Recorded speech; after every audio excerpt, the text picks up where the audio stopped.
principalmente desde o processo do luto em relação ao diagnóstico, que a gente entende que é natural e que deve ser vivido, mas deve ser superado também.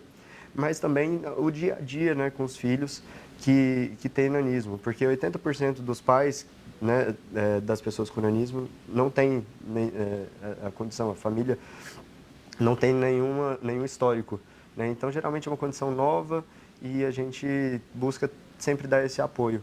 E a gente também tem uma assistente social que faz esse trabalho de direcionamento das famílias para programas de assistência social no Brasil.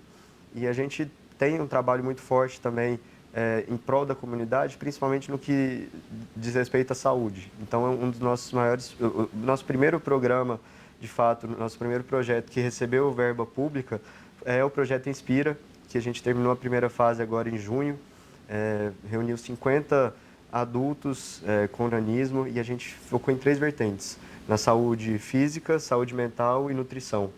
E a gente viu o tanto que isso é transformador para a comunidade, não só para que eles se entendam como capazes de fazer uma atividade física, capazes de se manter em forma, mas também como isso incentivou o sentimento de unidade entre eles. Então, eu acho que são essas vertentes sempre voltadas muito mais para dentro, né? E a partir do fortalecimento da nossa comunidade, a gente consegue expandir e alcançar lugares, né, de fora e de espaço, de fato, de protagonismo na sociedade. Perfeito. Vocês atuam junto ao poder público? O poder público dá algum tipo de força para o projeto, visibilidade? E também outras comunidades, outros projetos que também têm como protagonistas as pessoas com nanismo. Vocês têm esse câmbio, essa troca? Então, o Somos Todos Gigantes, como eu falei, começou como um movimento de redes sociais e foi assim até 2020, quando a gente estava prestes a encerrar. Meus pais, né, durante esses 5 primeiros anos de movimento, era meu pai que bancava, era assim, a gente correr atrás de patrocínios muito pontuais, assim, para a conta fechar, e isso acabou pesando, porque também era só a gente que organizava, né, e a gente foi crescendo demais a ponto de ficar muito pesado para a gente. E eles vieram conversar comigo, falar assim, olha, né, a gente não, acho que não vai continuar e tudo. Eu falei, não, eu acho que a gente deve ir além. Então, a gente criou o Instituto Nacional de Nanismo justamente para ter esse diálogo mais formal com o poder público. Então, desde 2020, com o Instituto, a gente tem advocacy, né? Então, a gente vai... Eu, quando morava em Goiânia, estou morando em São Paulo há 1 ano e meio. Mas eu ia direto com minha mãe para Brasília, para reuniões com o poder público, com parlamentares, com ministérios, e a gente sempre tinha esse diálogo e eram diálogos assim iniciais para apresentar mesmo a comunidade, trazer algumas demandas e nos fazer ser ouvidos, né? E a partir disso a gente foi tendo esse contato com o poder público.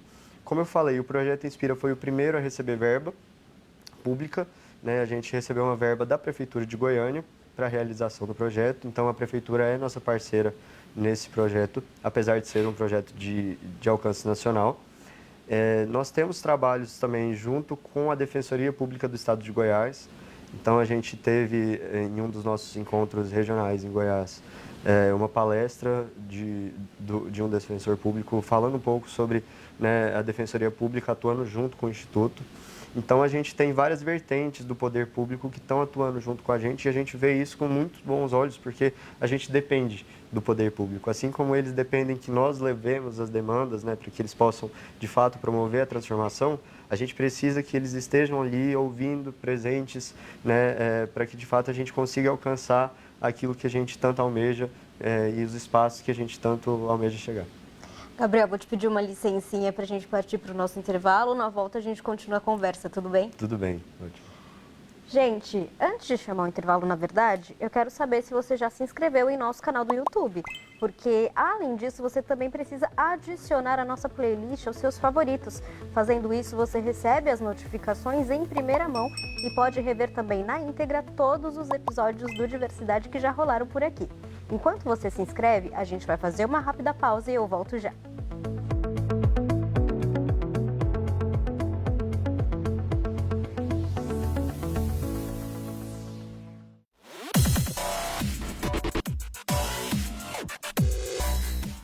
Se você sofre ou conhece alguma mulher que sofre